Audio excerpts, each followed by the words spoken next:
The chorus of opposition to U.S. drone attacks is getting louder and louder in Yemen.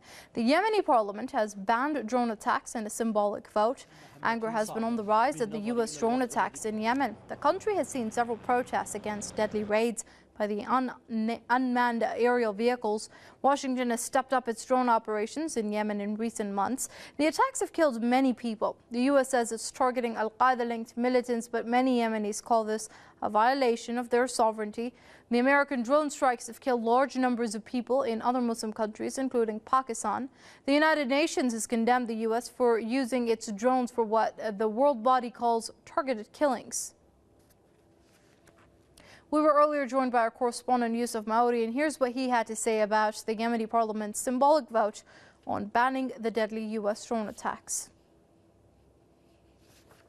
It will not change the current status quo of the U.S. drone strikes, simply because it was symbolic and it does not hold any legal significance in which the Yemeni parliament would unanimously vote against these U.S. drones. According to the democratic structure in the system, the Yemeni government is supposed to adopt a law, an actual law, which will be ratified in the Yemeni constitution to actually prevent these U.S. drone attacks on an empirical level.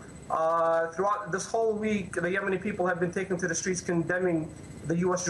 drone strikes. Human rights organizations, anti-war organizations, international human rights organizations as well have all voiced their disapproval of the U.S. drone strikes in Yemen, which have increased over the past months. After the incident, which occurred Thursday, in which 17 people were killed at the wedding ceremony, a tribal allegiance, they gathered in that area and they came to Sana'a to meet with Yemeni government officials, telling the Yemeni government that, look, if you guys don't stop these drone strikes in this location, we will be forced to take matters into our own hand and provide security for the people by ourselves. This is something that's taking place right now in the southern province of Al Bayda and also in the eastern province of Hadr al-Maut.